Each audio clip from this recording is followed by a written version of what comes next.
Hello students, देखिएगा कल अपन ने पढ़ा था ओम्स लॉ के बाद अपन ने पढ़ा था ओमिक कंडक्टर और नॉन ओमिक कंडक्टर, ओमीय चालक और अनोमीय चालक। ये सब पढ़ने के बाद अब अपन को पढ़ना है बेटा जितने भी प्रकार के रेजिस्टेंस रहेंगे उनको अपन को जोड़ना है। जैसे घर में एक कूलर है, एक टीवी है, एक फ्रिज है, ये सब के सब बेटा रेजिस्टेंस है क्योंकि इनकी कुंडली में रेजिस्टेंस होता है, यानी वायर होता है और वायर का हर एक वायर का रेजिस्टेंस होता है, यानी प्रतिरोध होता है। तो ये सब प्रतिरोध हैं।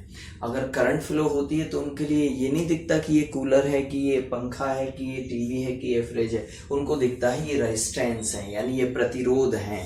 और इन प्रतिरोध में से होकर वो धारा फ्लो होती है, करंट फ्लो होती है। तो देखिएगा इधर अपने लिए अगला क्वेश्चन रहेगा इसका कि यदि अगला जो प्रश्न रहेगा वो रहेगा तीन प्रतिरोध हैं जैसे R1, R2 और R3 और इन्हें यदि श्रेणी क्रम में जोड़ा जाए। श्रेणी जानते हो ना संधारित्रों का, यानी कैपेसिटर्स का तो आप पढ़ ही चुके हो। पैरेलल कॉम्बिनेशन और सीरीज यानी श्रेणी क्रम और समांतर क्रम दोनों पढ़ चुके हो। ऐसे ही अब बेटा का पढ़ना है प्रतिरोधों का। चलिए एक मिनट यहाँ ध्यान दीजिए, ये सब मैं साफ करता हूँ। पहले इस बात पर फोकस करिए। मैंने कल बोला था कम से कम 5 दिन लगेंगे अभी इस अध्याय में, 4 या 5। अब मैं कह रहा हूँ कम से कम 8 दिन लगेंगे बेटा, इसलिए क्योंकि इसमें एक पार्ट और सेल में भूल गया था, वो सेल भी ऐड कर दिया है। यानी जो आपका चैप्टर 3 है अध्याय 3, ये पिछली जो किताब होती थी 2018 तक, उसमें ये 3 चैप्टर अलग अलग थे। इस बार इस चैप्टर में आपके जो अध्याय 3 है, चैप्टर 3 है, इसमें 3 को मिक्स कर दिया गया है। पहला प्रतिरोध और दूसरा सेल। केमिस्ट्री में भी पढ़ोगे सेल, और यहाँ पढ़ लोगे ज्यादा अच्छा तो फिर वहां खैर पर्टिकुलर सेल नहीं मिलेंगे, लेकिन सेलों का जो अपन सर्किट में उसे जोड़ते हैं परिपथ में, वो सब सीखोगे आप सेल में। और बेटा सेल के बाद अगला पढ़ना है प्रतिरोध, पढ़ लेंगे, सेल पढ़ लेंगे, फिर पढ़ेंगे विभवमापी। ये ज्यादा बड़ा नहीं है, ऐसे सेल ज्यादा, ये ज्यादा बड़ा था। ये बस होने वाला है कल की क्लास में। प्रतिरोध जरूर फिनिश हो जाएगा, फिर हो जाएगा सेल। 2 दिन करीब इसके या 3 दिन, और 2 क्लासें लगभग इसकी, तो 2 और 3 5 क्लासें, और एक इसकी 6 और आज की मिला के 7, ऐसे 7-8 क्लासें ही लगेंगी। देखिएगा तो अपन प्रतिरोध चैप्टर अपना मतलब अध्याय 3 का कौन सा पार्ट चल रहा था, ए। इसके बाद कौन सा चालू करेंगे, बी। फिर कौन सा करेंगे, सी। पहले ये अध्याय 3 होता था, सॉरी अध्याय 4 होता था, ये 5 होता था, ये 6।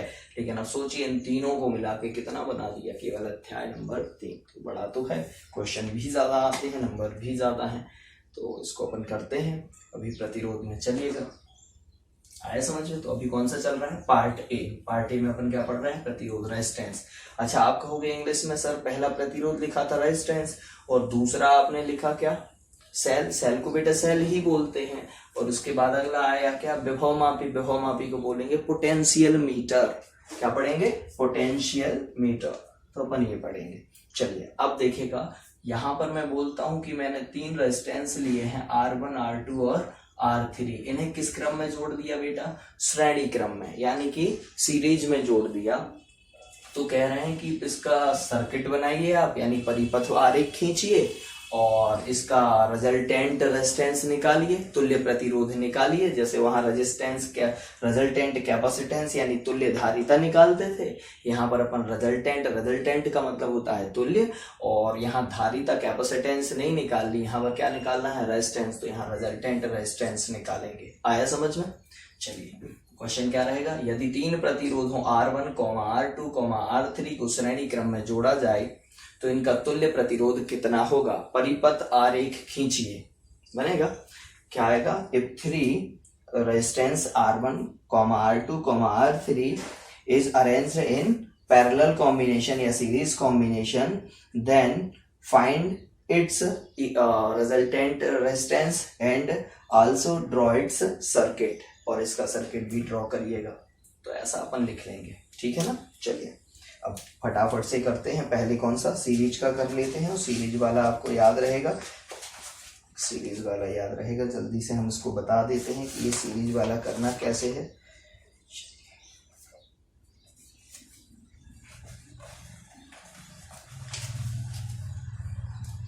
इसका एक छोटा सा डायग्राम है, आप फटाफट उसको ड्रॉ कर लेंगे। देखिएगा यहाँ मैं तीन रेजिस्टेंस बना रहा हूँ बेटा। रेजिस्टेंस ऐसे ही बनाइएगा, रेजिस्टेंस ऐसे नहीं बनाइएगा, ये कुंडली रहेगी, इसको रेजिस्टेंस नहीं बोलेंगे, ध्यान रखिए। इंडक्टेंस होगी, ये क्या होगी? इंडक्टेंस। अपन को क्या बनाना भी? रेजिस्टेंस। ध्यान रखिएगा, बहुत अच्छे से बनाना है। जैसे ये लाइन रहेगी, आप नहीं ऐसे ड्रॉ करिएगा, आप तो तरीके से जहाँ बनना है वहीं बनाइएगा। मैं चूंकि बोर्ड पे बड़ी बनानी है इसलिए इसको थोड़ा बना लेते हैं अच्छे से। ये 3 रेजिस्टेंस हैं, यहाँ जोड़ देंगे पहला रेजिस्टेंस हम, तो ये जोड़ दिया मैंने। अच्छे तरीके से रेजिस्टेंस को बनाइएगा, चित्र साफ स्वच्छ दिखे। और इसका एक सिरा यहाँ बना दिया और एक इधर। ऐसे एक रेजिस्टेंस यहाँ पर जोड़ देंगे, दिख रहा है ना? ये बढ़िया सा रेजिस्टेंस, और इसका सिरा एक ये हो जाएगा, एक ये। इसका नाम दे देंगे ए, इसका नाम दे देंगे बी, इसका नाम दे देंगे सी। आप चाहो ए बी सी नहीं देना तो आप पी क्यू आर एस दे सकते हैं। और एक रेजिस्टेंस जोड़ लेंगे इधर। कितने रेजिस्टेंस? एक ही लाइन में जोड़ दिए ना बेटा, इसलिए इसको कौन सा क्रम कहा जाता है? श्रेणी क्रम। इस पॉइंट का नाम क्या दे देंगे? डी।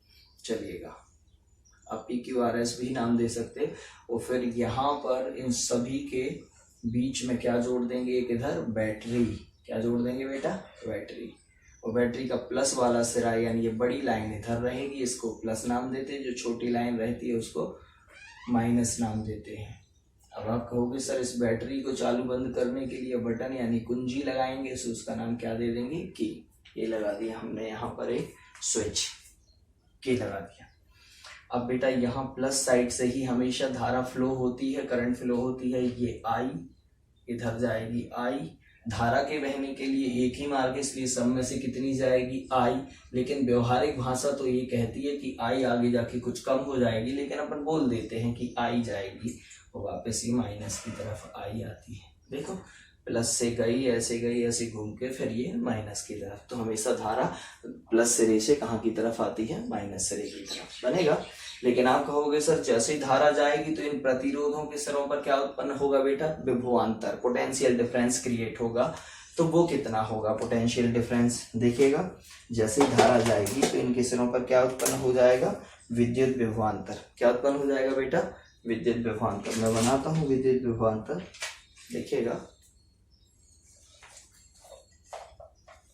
ये है पहले बेटा इस प्रतिरोध का नाम दे देंगे R1, इसका नाम दे देंगे R2 और इसका नाम दे देंगे क्या? R3। ठीक है ना?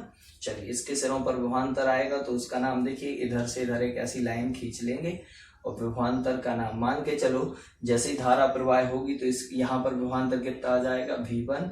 इस पर कितना आ जाएगा? V2। इस पर कितना आ जाएगा? V3। इस पर कितना आ जाएगा? V4। आया समझ में?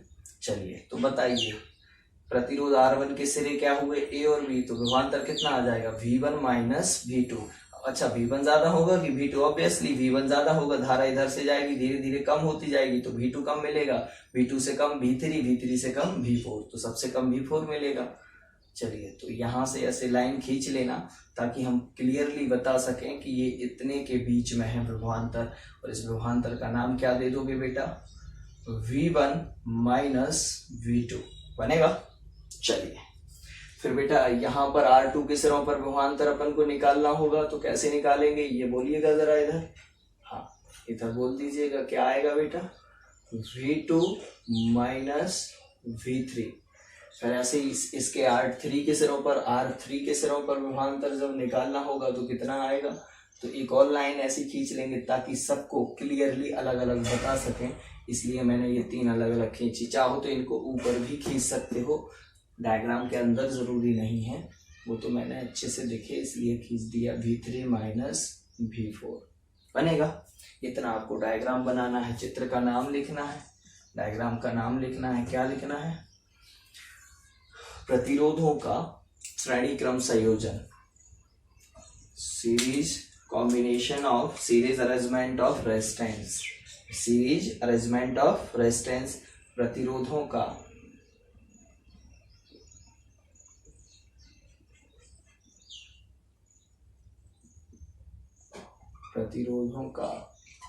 श्रेणी क्रम संयोजन, प्रतिरोधों का श्रेणी क्रम संयोजन।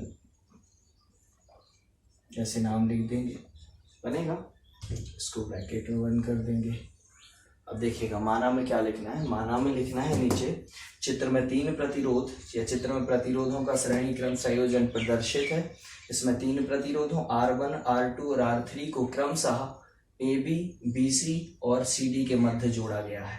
R1, R2 और R3 को क्रमशः AB, BC और CD के मध्य जोड़ा गया है तथा क्रमशः A सिरे और D सिरे के मध्य या A सिरे को बैटरी E के धन सिरे से जोड़ा गया है तथा B सिरे को कुंजी से होते हुए उसके बैटरी के ऋण सिरे से जोड़ा गया है। ऐसा लिख लोगे। क्या लिखोगे?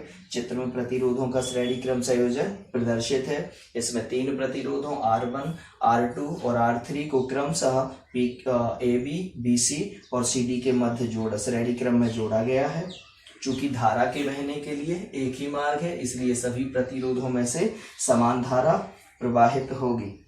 फिर लिखेंगे माना परिपथ में प्रवाहित कुल धारा कितनी है बेटा?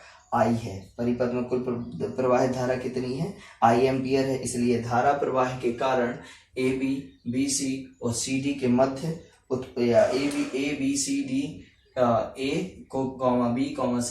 D पर उत्पन्न विभवांतर क्रमशः या उत्पन्न विभव क्रमशः V1, V2, V3 एवं V4 है। अतः ओम के नियम से, अतः किनके नियम से? ओम के नियम से। फिर से समझना, चित्र में प्रतिरोधों का श्रेणी क्रम संयोजन प्रदर्शित है। डायग्राम में क्या शॉन है बोलिएगा? Series arrangement of resistance. और इसमें क्या है? इसमें 3 प्रतिरोधों R1, R2, R3 को कहाँ क्रमशः AB, BC और CD के मध्य जोड़ा गया है। चूंकि धारा के बहने के लिए एक ही मार्ग है, इसलिए सभी प्रतिरोधों में से समान धारा प्रवाहित होगी। इतना सबसे बन जाएगा ना? क्या बोलोगे? चित्र में प्रतिरोधों का श्रेणी क्रम संयोजन प्रदर्शित है। इसमें 3 प्रतिरोधों R1, R2 और R3 को क्रमशः काय के AB, BC, CD के मध्य किस क्रम में? श्रेणी क्रम में जोड़ा गया है तथा धारा के बहने के लिए एक ही मार्ग है, इसलिए सभी प्रतिरोधों में से समान धारा I एम्पियर प्रवाहित होगी। बनेगा। फिर पैराग्राफ चेंज करके लिखोगे, यदि परिपथ में कुल प्रवाहित धारा कितनी है? I है। अतः धारा प्रवाह के कारण बिंदु A, B, C, D पर उत्पन्न विभव क्रमशः V1, V2, V3, V4 है। क्या लिखोगे? चूंकि परिपथ में प्रवाहित कुल धारा कितनी है? I है। अतः धारा प्रवाह के कारण क्रमशः बिंदु A, B, C, D पर उत्पन्न विभव क्रमशः कितने हैं बेटा? V1, V2, V3, V4 हैं। अतः ओम के नियम से, क्या लिखोगे? अतः ओम के नियम से बोलिएगा प्रतिरोध R1 के सिरों पर उत्पन्न विभवांतर। क्या लिखोगे? प्रतिरोध R1। अच्छा, ओम के नियम क्या होता है? V बराबर IR। बड़ा है ना? चलिए इससे लिखेंगे जो भी अपन को लिखना होगा। तो अपन ने क्या लिखा? प्रतिरोध R1 के सिरों पर उत्पन्न विभवांतर। विभवांतर कितना है बेटा? V1 minus V2। चलिए कितना आ जाएगा? V बराबर क्या होता है? IR। यहाँ से धारा कितनी जा रही है? आप कहोगे I जा रही, और इसका प्रतिरोध कितना है? तो कितना आ जाएगा? R1। समीकरण नंबर 1। इसी प्रकार प्रतिरोध R2 के सिरों पर उत्पन्न विभवांतर। कहाँ उत्पन्न विभवांतर? प्रतिरोध R2 के सिरों पर उत्पन्न विभवांतर या potential difference generated at the point of B and C या between the point of B and C। बोलिएगा कितना आ जाएगा? V2 minus V3। बोलिए कितने आ जाएंगे? V2 minus V3। इनके टर्मिनल पर, इनके एंड पॉइंट पर, इधर B पर और C पर उत्पन्न विभवांतर कितना आ जाएगा? आप कहोगे सर धारा तो इधर से भी I जा रही है तो I ही आएगी, लेकिन इसका प्रतिरोध कितना है? R2। ये आ जाएगी इक्वेशन नंबर 2। इसी प्रकार क्या लिखोगे? प्रतिरोध R3 के सिरों पर उत्पन्न विभवांतर। क्या लिखोगे? प्रतिरोध R3। पूरी भाषा लिखनी पड़ेगी, PDF भेजेंगे अभी हम इसकी आपको। और जिनके में PDF ओपन नहीं होती है मोबाइल में, बेटा एक ऐप होता है PDF रीडर, जिनके मोबाइल में पहले से है तो जल्दी खुल जाती, नहीं तो फिर आप डाउनलोड कर लो। 2-5-10 MB का रहता है, फटाफट डाउनलोड हो जाता है। इतना तो सीख जाओ, 12वीं में आ गए हो। हरकतें करते हो, बोलते हो कि सर ये ओपन नहीं हो रहा है। बेटा PDF रीडर नहीं होगा मोबाइल में तो कहां से ओपन हो जाएगी? चलिए इसी प्रकार प्रतिरोध R3 के सिरों पर उत्पन्न विभवांतर V3 माइनस V4 बराबर कितना आ जाएगा? I R3, equation number 3। क्या ये समझ में आया? बोलिएगा क्या लिखोगे, शुरू से बताते हैं।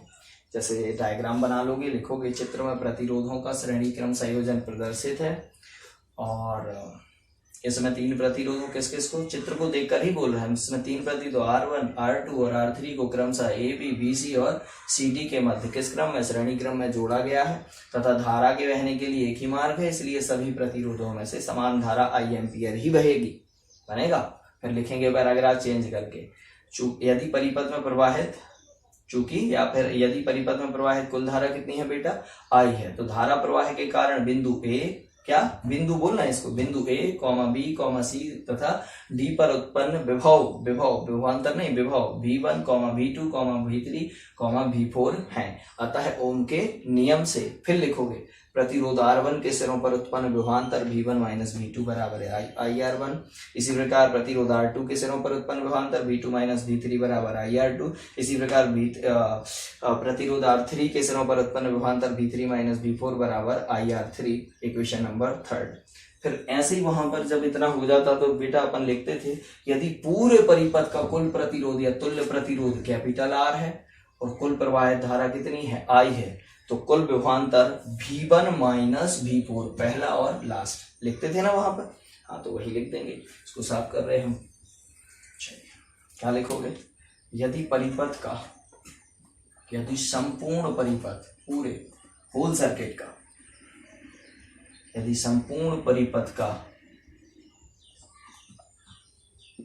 कौन सा प्रतिरोध बेटा, रिजल्टेंट रेजिस्टेंस, तुल्य प्रतिरोध, यदि संपूर्ण परिपथ का तुल्य प्रतिरोध कितना हो, कैपिटल R हो, तो कुल विभवांतर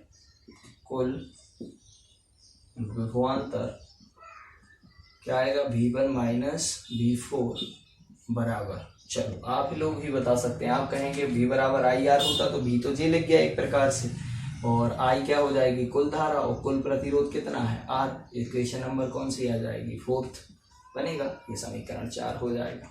फिर लिखोगे यहाँ पर समीकरण किससे, समीकरण 1, 2, 3 व 4 से, या भी नहीं लिखोगे, यहाँ पर एक लाइन और बचा, क्या आ जाएगी, चूंकि V1 माइनस V4 बराबर, बोलिएगा कुल विभवांतर कैसे आएगा, आप कहोगे तीनों विभवांतर जुड़ जाएंगे सो कुल आएगा, बिल्कुल बेटा, V1 minus V2 plus V2 minus V3 plus V3 minus V4 बनेगा। चलिए, इन सब के मान है आपके पास, रख दीजिए, मैं नीचे का साफ कर रहा हूँ, बच्चे स्क्रीनशॉट ले सकते हैं। चलिए बोलिएगा, V1 माइनस V4 का मान वो लिखा है, कितना है बेटा, IR बराबर, इसका मान कितना था, IR1, बिल्कुल IR1 प्लस इसका कितना था, IR2 प्लस इसका कितना था, IR3। चलिए, IR बराबर, बोलिए I कॉमन ले लें सब में से, उभयनिष्ठ है, इसके पास इसके सबसे ले लो common, R1 plus R2 plus R3, सबसे सरल लगा होगा ये, I से I कैंसिल, क्योंकि ये बटे में चला जाएगा तो कट ही जाएगा, तो R बराबर फाइनल क्या आ जाएगा, बोलिए R1 plus R2 plus R3, और क्या लिख देना बेटा, ओम बनेगा। चलो, यही तुल्य प्रतिरोध या 3 प्रतिरोधों के तुल्य प्रतिरोध के लिए व्यंजक है, या this is a required equation या expression, this is a required expression बनेगा।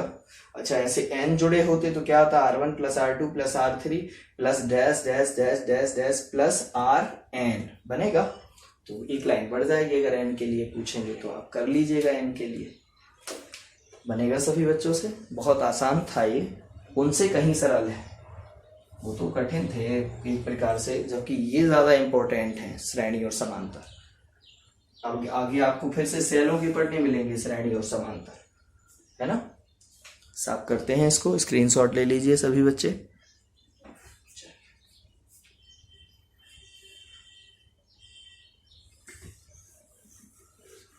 कौन सा पढ़ाएंगे बेटा, बस क्वेश्चन में एक ही चीज बदल जाएगी, क्या, श्रेणी क्रम की जगह इन 3 प्रतिरोधों को किस क्रम में जोड़ देंगे हम, तीनों रेजिस्टेंस R1, R2 और R3 को क्रम में जोड़ देंगे, समांतर में।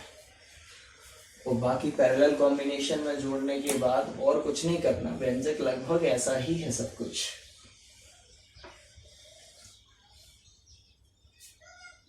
यहाँ बेटा देखो विभवांतर हर बार अलग आए थे, इधर v1 माइनस v2, इधर v2 माइनस v3, इधर v3 माइनस v4। जबकि जो अगला व्यंजक डेरिवेशन करेंगे उसमें देखेंगे आप कि हर बार विभवांतर सेम रहेगा, विभवांतर हर बार सेम रहेगा लेकिन धारा बदलेगी।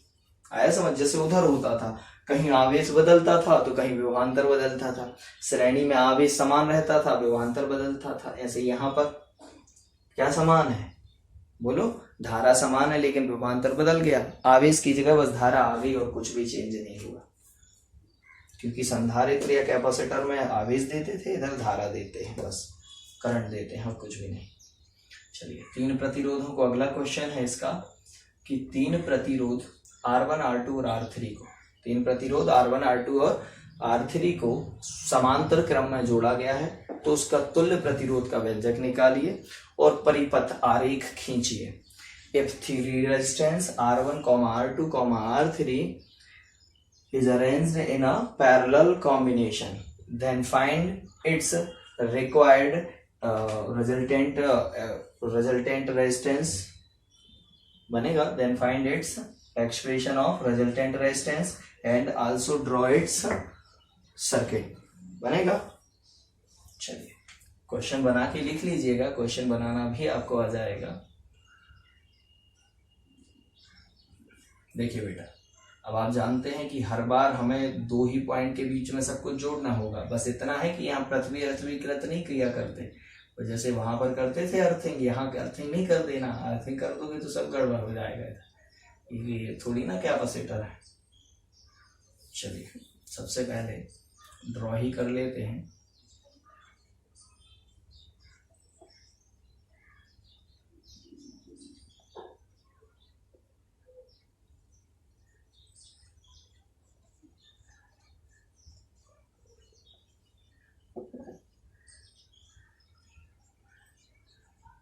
बहुत अच्छे से डायग्राम बनाइएगा। इसके नोट्स आपको सेंड कर दूंगा अभी।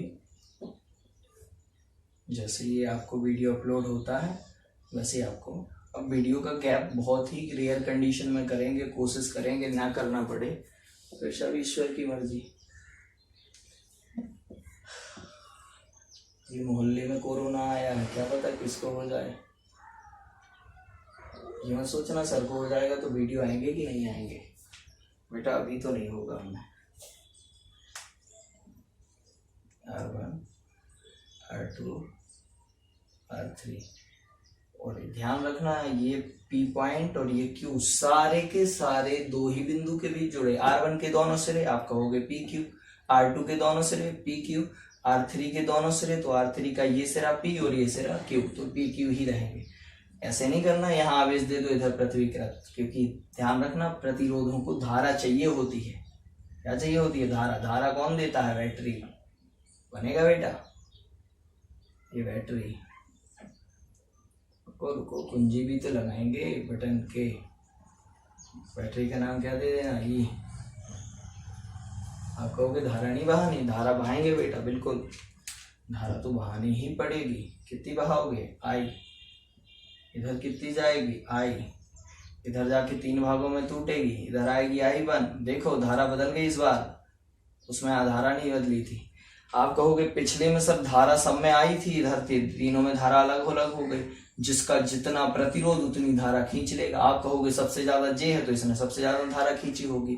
तो जैसे उनके प्रतिरोध, वहां पर कहते थे जैसी उनकी धारिता जितनी भूख उतना वो खाएंगे, ऐसे यहाँ पर जिसकी जितना प्रतिरोध होगा वो उतनी धारा खींच लेगा। बनेगा? चलिए, आप कहो ये निशान लगाना जरूरी है। बिल्कुल, ये निशान कंपलसरी है, ये निशान लगाना जरूरी है। इधर पर देखना, ये सबके शब्द धारा आएंगी और वापस जोड़कर क्या बन जाएंगी? आई। तो ये आई फ्लो होने लगेगी ऐसे। तो डायग्राम बहुत तरीके से बनाइए, वो धाराओं को ध्यान में रखकर कि किस तरफ बनानी है, तो इनको जरूर ध्यान रखिएगा।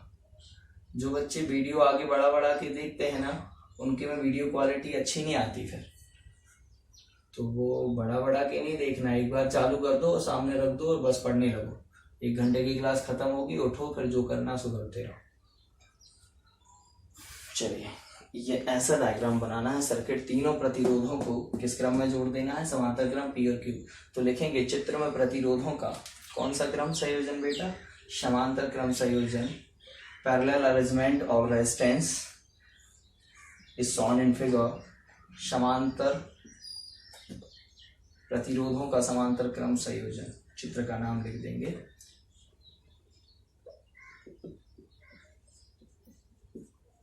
प्रतिरोधों का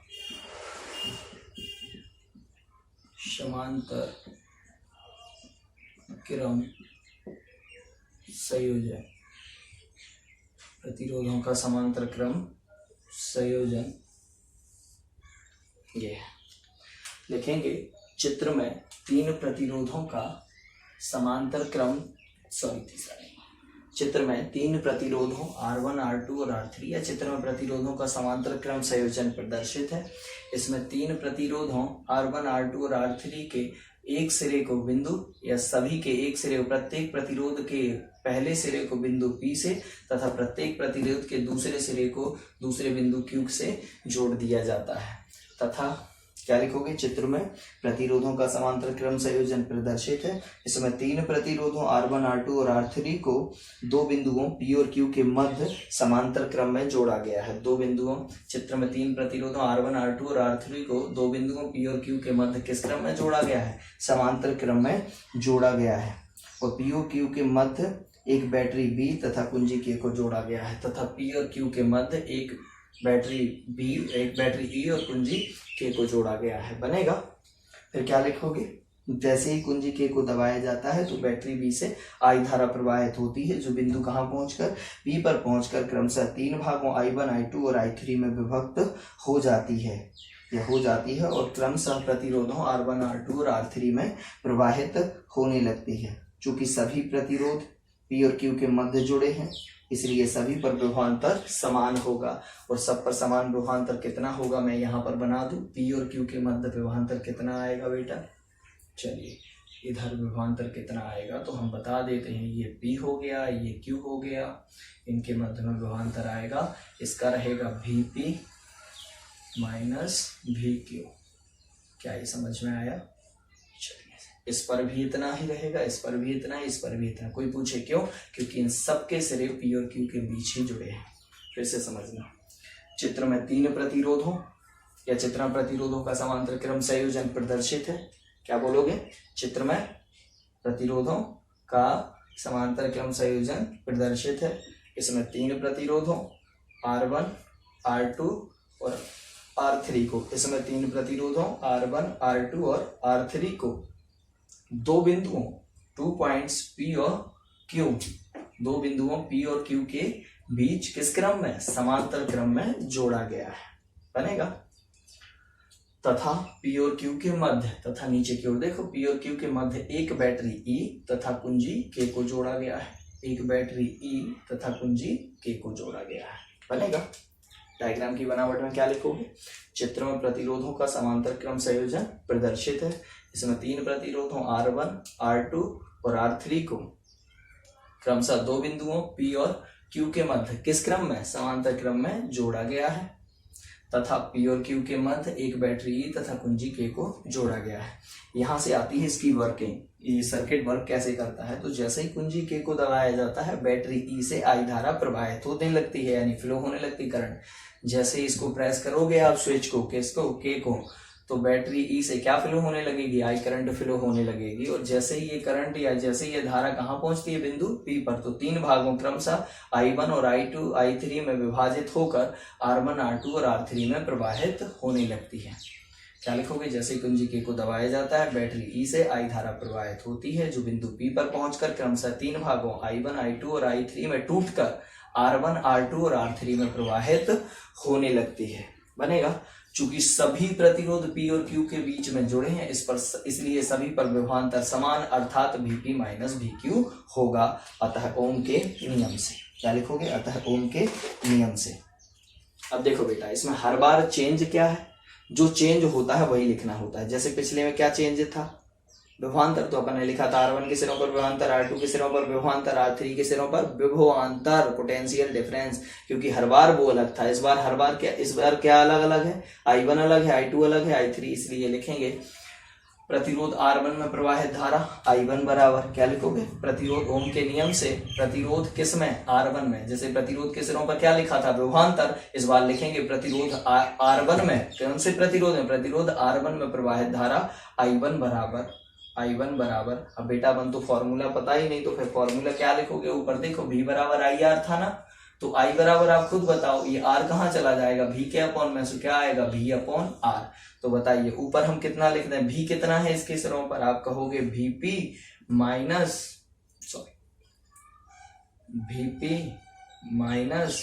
VQ, हाँ तो इतना लिख दीजिएगा, और बटे में क्या लिखना है, R, क्योंकि फॉर्मूला उनके नियम में R आता है अपॉन में, तो बताइएगा फिर R कैसे आएगा, तो R तो है नहीं इसका, पहले प्रतिरोध का कितना है, R1, इसका नाम देंगे इक्वेशन नंबर फर्स्ट।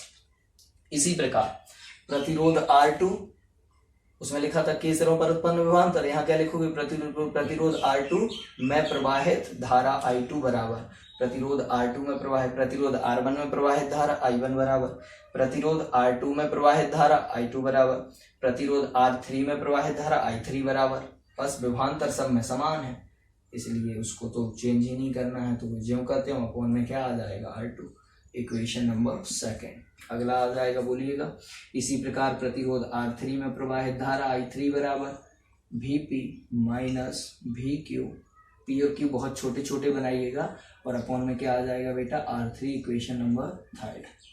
बस वही लाइन, यदि संपूर्ण परिपथ का तुल्य प्रतिरोध कितना हो, कैपिटल R, तो कुल प्रवाहित धारा I बराबर, ऊपर लिख दे, चलो इधर ही लिख देते हैं, कुल प्रवाहित धारा I बराबर, यहाँ पर भाषा लिखोगे क्या, यदि संपूर्ण परिपथ का, क्या लिखोगे, संपूर्ण होल सर्किट का यदि रिजल्टेंट रेजिस्टेंस कितना हो, सॉरी इस होल सर्किट में जो फ्लो करंट है यदि वो कितने हैं, कैपिटल I है, तो I इक्वल टू क्या हो जाएगा बेटा, बोलो, और कुल प्रतिरोध कितना हो उसका, कैपिटल R हो, कितना हो, कुल कैपिटल R बनेगा, क्या लिखोगे, यदि संपूर्ण परिपथ का तुल्य प्रतिरोध कैपिटल R हो और कुल प्रवाहित धारा कितनी हो, I हो, तो I बराबर VP माइनस VQ, और अपॉन में क्या आ जाएगा बेटा, कैपिटल R, ये आ जाएगा इक्वेशन नंबर फोर्थ। क्या इतना बनेगा, फिर से समझ लो यहाँ तक, सबसे पहले चित्र बनाना, उसकी बनावट लिखना, कंस्ट्रक्शन, उसका कंस्ट्रक्शन में क्या लिखोगे, चित्र में प्रतिरोधों का समांतर क्रम संयोजन प्रदर्शित है, इसमें 3 प्रतिरोधों R1, R2 और R3 को 2 बिंदुओं P और Q के बीच में किस क्रम में, समांतर क्रम में जोड़ा गया है, तथा P और Q के मध्य एक बैटरी E तथा कुंजी K को जोड़ा गया है। फिर लिखेंगे पैराग्राफ चेंज करके, जैसे ही कुंजी K को दबाया जाता है बैटरी E से I धारा प्रवाहित होती है, जो बिंदु P पर पहुंचकर कितने भागों, 3 भागों I1, I2 और I3 में टूट जाती है ना, टूट कर R1, R2 और R3 में प्रवाहित होने लगती है। फिर इसके बाद लिखोगे, चूंकि सभी प्रतिरोध किस 2 बिंदुओं P और Q के बीच में जुड़े हैं, इसलिए सभी पर विभवांतर समान अर्थात VP माइनस VQ होगा। अतः ओम के नियम से प्रतिरोध R1 में प्रवाहित धारा I1 बराबर, तो V अपॉन R होता, तो ऊपर V लिखा और नीचे R, V क्या है, VP माइनस VQ, सो लिख दिया। इसी प्रकार प्रतिरोध R2 में प्रवाहित धारा VP minus VQ upon R2, इसी प्रकार प्रतिरोध R3 में प्रवाहित धारा VP minus VQ upon R3। फिर इसके नीचे लिखोगे, यदि संपूर्ण परिपथ का कुल प्रतिरोध कितना हो, कैपिटल R, और कुल प्रवाहित धारा कितनी हो, I हो, तो I बराबर क्या आएगा, VP minus VQ upon capital R बनेगा। फिर लिखेंगे, चूंकि, इसको साफ करते हैं, आप स्क्रीनशॉट ले सकते हैं इसका, सभी बच्चे ले लीजिए। चलिए, अच्छा ये बताओ, I1, I2, I3 इधर से गई, तीनों जुड़ी तो वापस से क्या बन गई, I, तो I बराबर क्या हो जाएगा, तो यहाँ लिखेंगे, चूंकि I बराबर, यहाँ जो चीज बदलती है वही लिखना होता, पिछले में विभवांतर बदला था हर बार, तो V1 माइनस V4 बराबर तीनों को जोड़ा था, यहाँ धारा बदली तो तीनों धाराओं को जोड़ दोगे। याद करने के तरीके भी तो हैं जो हमेशा याद रहेंगे। अब बेटा समीकरण किसके, समीकरण 1, 2, 3 व 4, 6, चलिए जोड़ दें सबको, सबकी वैल्यू रख दीजिएगा, सबको याद हो गई होगी। I की वैल्यू दिख रही है नीचे, VP माइनस वी क्यू, यही है ना बेटा, और अपॉन में कितना है कैपिटल आर, तुल्य प्रतिरोध है ये आर। अगला बोलिएगा V P minus we Q और अपॉन में कितना है आर वन प्लस इधर कितना V P minus we Q और अपॉन में कितना है बेटा आर टू प्लस इधर कितना है V P minus we Q, पुस्तक में ही लिखना हर बार, और अपॉन में कितना है आर थ्री। सब में से कॉमन क्या है, आप कहोगे V P minus we Q, common ले लीजिएगा उसको, बोलिए कितना आ जाएगा V P minus we Q upon में कितना बेटा आर इक्वल टू, बोलिए क्या कॉमन लेना है V P minus we Q बनेगा। चलिए बोलिए ब्रैकेट में अंदर क्या बचेगा 1/r1 plus 1/r2 plus 1/r3। ओम जरूर लिखिए लास्ट में, है ना, पिछले में भूल गए थे तो ओम जरूर लिखना है। इसको इससे क्या कर देंगे बेटा कैंसिल, क्या बनेगा 1/r equal to 1/r1 plus 1/r2 plus 1/r3, पुस्तक बंद करके क्या लिख दोगे ओम compulsory. This is your required expression, या लिखोगे यही तुल्य प्रतिरोध के लिए व्यंजक है, बनेगा। न्यूमेरिकल भी आ जाएंगे कि 3 प्रतिरोध हैं, जैसे 1 10 ओम का 1 10 ओम का 1 10 ओम का, तो इधर हो गया 10 और ऊपर आ जाएगा 1 1 3, तो 3/10 ना होके आर के लिए पलटोगे तो 10/ क्या हो जाएगा 3। हमारे घर के उपकरण इसी क्रम में जोड़ते हैं, इससे प्रतिरोध कम हो जाता है और धारा का नुकसान होने से धारा क्या हो जाती है बच जाती है। एक बार क्लास में भी बता चुके हैं कि ऐसा होता है। इसलिए घरों में जो उपकरण जुड़े हैं वो हमेशा किस क्रम में जुड़े होते हैं समांतर क्रम में, और संधारित्रों को किस क्रम में जोड़ना होता है श्रेणी क्रम में, क्योंकि वहां धारिता बढ़ानी होती, बनेगा। साफ कर देते हैं इसको, सभी बच्चे स्क्रीनशॉट ले लीजिए।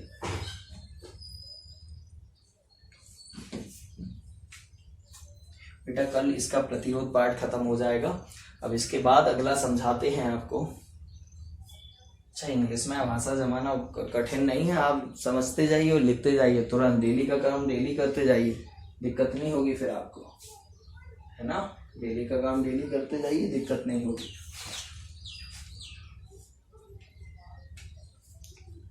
शार्प करते हैं इसको।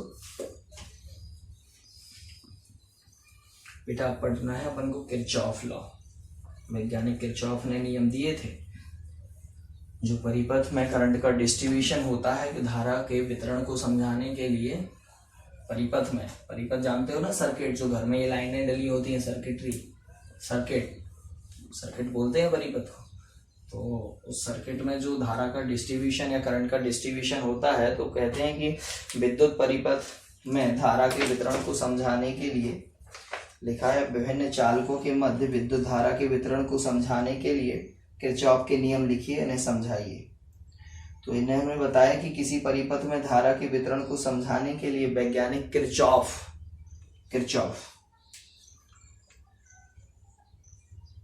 ये मत पूछना किरचॉफ को इंग्लिश में क्या कहते हैं, नाम है उनका किरचॉफ, हिंदी और इंग्लिश में किरचॉफ ही है।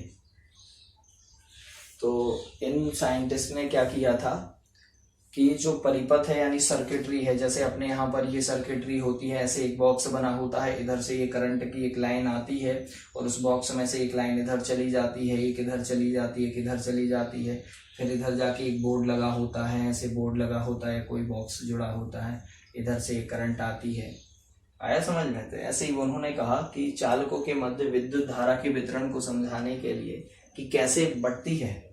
जैसे आप कहें कि भाई एक प्रसाद आया एक टोकरी में, वो कैसे बटेगा, आपने कहा कि सर सबको एक एक मिलेगा या दो मिलेगा, तो वो एक निश्चित नियम बने होते हैं। ऐसे ही यहाँ पर सर्किटरी में कोई बोलता नहीं है कि किसको कितना चाहिए, जिसका जितना प्रतिरोध होता है वो उतनी ज्यादा धारा खींच लेता है, लेकिन जितनी आएगी उसी का डिस्ट्रीब्यूशन हो पाएगा। आप कहोगे सर एक को तो 25 एम्पियर चाहिए थी धारा, है ना, और कुल मिला के आई थी 10, अब 3 लोगों को चाहिए, एक को 25 एक को 5, तो उतनी नहीं मिल पाएगी बेटा। यानी जितनी आएगी उसी का डिस्ट्रीब्यूशन होगा, और जिसका जितना प्रतिरोध होगा उस अनुपात में होगा। आया समझ में? तो यहाँ पर वैज्ञानिक किरचॉफ ने 2 नियम दिए थे, जिसमें दूसरा इंपॉर्टेंट है, और इसी पर आधारित, इनके दूसरे नियम पर आधारित एक व्यंजक आता है जिसको कहा जाता है, वैज्ञानिक व्हीटस्टोन ने दिया था, व्हीटस्टोन सेतु। व्हीटस्टोन सेतु का मतलब होता है ब्रिज, व्हीटस्टोन सेतु, इसके लिए व्यंजक आता है और ये कमाल का है, ये आपको आएगा ही, मोस्ट इंपोर्टेंट भी है व्हीटस्टोन सेतु। इसकी एक कंडीशन आती है हर बार, ध्यान रखना, व्हीटस्टोन उन्हीं को समझ आएगा जिनको किरचॉफ का द्वितीय नियम समझ में आएगा। तो कल का जो वीडियो रहेगा वो व्हीटस्टोन बाद में पढ़ाएंगे, उसके पहले किरचॉफ का द्वितीय नियम पढ़ाएंगे, क्योंकि आज किरचॉफ का फर्स्ट नियम जो इंपॉर्टेंट नहीं है, लेकिन अगर कभी दोनों आ गए लिखने तो फिर आपको किरचॉफ के दोनों नियम 5 नंबर के लिखने के लिए आएंगे, है ना। और इस अध्याय का सबसे इंपॉर्टेंट क्वेश्चन व्हीटस्टोन सेतु और किरचॉफ लॉ है, उसके बाद श्रेणी क्रम और समांतर क्रम वाले हैं। ओम लॉ उतना इंपॉर्टेंट नहीं है, फिर भी पढ़ना तो है, अपन ने सीखा तो है उसको, है ना। चलिए, व्हीटस्टोन सेतु। व्हीटस्टोन सेतु एक कमाल का ब्रिज होता है, जो आपको कल बताएंगे, उतना शानदार होता है, वो मैजिकल है। एक ऐसा वायर कि करंट से टच भी होगा करंट के वायर में, फिर भी उस वायर में करंट नहीं आएगा, ऐसा कुछ ब्रिज बनेगा। तो वो आपको कल हम बहुत डिटेल में समझाएंगे। आज आपको पढ़ना है किरचॉफ का प्रथम नियम, और ये काय के लिए है, सर्किट में distribution of current, distribution of current के लिए, distribution of current in circuit. तो इसके संबंध में एक लॉ दिया इनने, जिनको कहा गया किरचॉफ का प्रथम नियम, किरचॉफ का प्रथम नियम।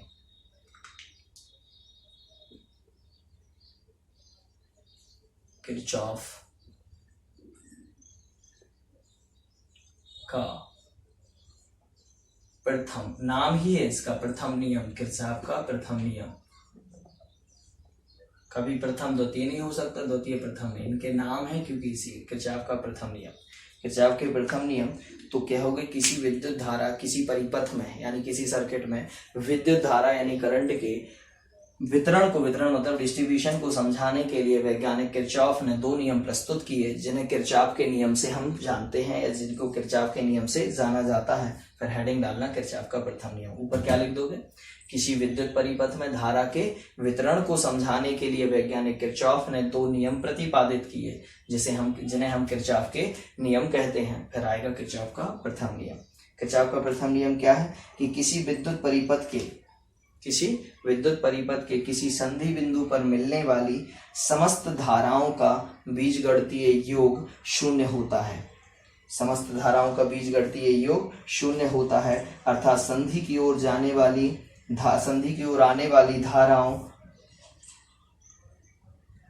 का योग बराबर संधि से दूर जाने वाली धाराओं का योग, और जो संधि की ओर धारा आती है उसको धनात्मक लिया जाता है, और जो संधि से दूर धारा जाती है उसको ऋणात्मक लिया जाता है। अब यहाँ समझिएगा, क्योंकि यहाँ समझोगे तो ही आएगा, क्योंकि ये बातें जो बोल रहे हैं ये कम आती समझ। जैसे बेटा एक हुआ ये सर्किट का संधि बिंदु, जानते हैं ना, जैसे ये बॉक्स लगा है, इधर से 2 धाराएं आ रही थी और बाकी की जा रही हैं। जैसे पानी की पाइपलाइन, एक पाइपलाइन इधर से आई, इधर से, इनमें से पानी आता है और बाकी की इन पाइपलाइनों में पानी जाता है। कितना जाएगा चारों में, जितना इन 2 में से आएगा। आया समझ में। तो सेम यहाँ पर भी होता है। उन्होंने कहा किसी परिपथ के, कौन से परिपथ के बेटा, विद्युत परिपथ के, तो किसी विद्युत परिपथ के, किसी इलेक्ट्रिक सर्किट के, तो किसी विद्युत परिपथ के कौन से बिंदु पर, संधि बिंदु पर, कौन से बिंदु पर बेटा, संधि बिंदु पर मिलने वाली समस्त धाराओं का, जैसे एक धारा जी आई इधर संधि बिंदु की ओर, कौन सी, I1, एक धारा जे आई, कौन सी, I2, ये लिख दी I2I, और इसका नाम क्या है, ये संधि बिंदु है। कौन सा बिंदु है बेटा, संधि बिंदु, संधि बिंदु। देखो I1I, I2I, उसके बाद देखो ये धारा गई यहाँ से, I3 चली गई, ये संधि से कहाँ जा रही, दूर, ये संधि की ओर आ रही, जबकि ये संधि से दूर जा रही। ये भी संधि से दूर गई, I3, I4 भी संधि से दूर गई, I5 भी संधि से दूर गई, I5 भी संधि से दूर गई, ये गई। तो इसके डायग्राम को ऐसा बना दोगे तो लिखेंगे किसी विद्युत परिपथ के संधि बिंदु पर मिलने वाली समस्त धाराओं का कौन सा योग बेटा, बीजगणितीय योग कितना होता है, 0 होता है। बीजगणितीय योग यानी वेक्टर एडिशन उनका कितना होता है, 0 होता है। वेक्टर एडिशन या बीजगणितीय योग क्या होता है, 0 होता है। फिर यहाँ पर इतना लिखने के बाद आप उसका डायग्राम बना दोगे। क्या लिखोगे? किसी विद्युत परिपथ के किसी संधि बिंदु पर मिलने वाली समस्त धाराओं, यानी 5 है तो 5 समस्त धाराओं का बीजगणितीय योग 0 होता है। फिर लिखोगे संधि की ओर आने वाली धाराओं का योग बराबर संधि से दूर जाने वाली धाराओं का योग बनेगा, अर्थात I1 प्लस I2। रुको ये बाद में लिखोगे। अब इसके बाद क्या लिखोगे कि समस्त धाराओं का बीजगणितीय योग 0 होता है। संधि की ओर आने वाली धारा को धनात्मक लिया जाता है और जो संधि से दूर जाती है उसे कैसा लिया जाता है? ऋणात्मक। तो I1 को काय में लेंगे? धन में, आगे धन लगाया नहीं जाता। I2 को काय में लोगे? धन में। सो ये फिर आया I3, फिर आया I4, फिर आया I5, फिर इक्वल टू में सबका बीजगणितीय योग कितना होता है? 0। चलिए संधि की ओर कौन आ रही? I1, इसलिए धन लिया। संधि की ओर I2 आ रही, उसको भी क्या लिया? धन। संधि से I2 क्या हो रही? दूर जा रही, इसलिए क्या लेंगे? ऋण। I4 कहाँ जा रही? संधि से दूर, इसलिए क्या लोगे? माइनस। I5 भी जा रही, इसलिए इसको क्या लोगे? माइनस। बनेगा। तो हमने क्या बोला? किसी विद्युत परिपथ के संधि बिंदु पर मिलने वाली समस्त धाराओं का कौन सा योग? बीजगणितीय योग या वेक्टर एडिशन कितना होता है? 0 होता है। फिर पैराग्राफ चेंज करके क्या लिखोगे? संधि की ओर आने वाली धारा को धनात्मक और संधि से दूर जाने वाली धारा को ऋणात्मक लिया जाता है। बनेगा। और अर्थात करके लिख दोगे फिर ऐसा, अर्थात या चित्रानुसार I1 इक्वल टू में क्या आ जाएगा? 0। फिर क्या लिखोगे? I1 प्लस I2 बराबर, इन सबको उधर भेज दोगे तो क्या हो जाएगा? I3 plus I4 plus I5 बनेगा। अर्थात संधि की ओर आने वाली धाराओं का योग बराबर संधि से दूर जाने वाली धाराओं का योग। तो यहाँ पर लिख दोगे नीचे, अर्थात संधि की ओर आने वाली धाराओं का योग हमेशा संधि से दूर जाने वाली धाराओं के योग के बराबर होता है। बनेगा। क्या लिखोगे? किरचॉफ का प्रथम नियम किसी विद्युत परिपथ के किसी संधि बिंदु पर, क्या बोलोगे? किसी विद्युत परिपथ के किसी संधि बिंदु पर, जहां पर जिस पॉइंट पर सारी चीजें मिलती हैं, है ना, तो उस किसी विद्युत परिपथ के किसी संधि बिंदु पर मिलने वाली समस्त धाराओं का बीजगणितीय योग 0 होता है और संधि की ओर आने वाली धारा को धनात्मक और संधि से दूर जाने वाली धारा को ऋणात्मक लिया जाता है। और ऐसा आप उसको चित्र बना दीजिएगा और लिख दीजिए, अर्थात I1 plus I2 minus I3 minus I4 minus I5 equal to 0। इतना कर पाओगे? फिर उसके बाद क्या करना बेटा? इन जो माइनस में उनका क्या करना? पक्षांतर। तो ऐसा आ जाएगा और इस रिजल्ट को कोष्टक में बंद करना और फिर इस रिजल्ट के नीचे लिख देना, अर्थात संधि की ओर आने वाली धाराओं का योग हमेशा ही संधि से दूर जाने वाली धाराओं के योग के बराबर होता है। बनेगा। चलिए फिर इसके बाद हेडिंग डाल देना किरचॉफ का द्वितीय नियम। कल आपको किरचॉफ का, अगले वीडियो क्लास में आपको किरचॉफ का द्वितीय नियम और व्हीटस्टोन ब्रिज समझाकर, मोस्ट इंपोर्टेंट चीज है, मोस्ट इंपोर्टेंट है ना, ये समझाकर आपका प्रतिरोध पार्ट खत्म। फिर हो जाएगा अगले से सेल चालू। तो सेल भी 2-3 क्लास में जल्दी फिनिश कर देंगे, है ना। चलिए, थैंक यू।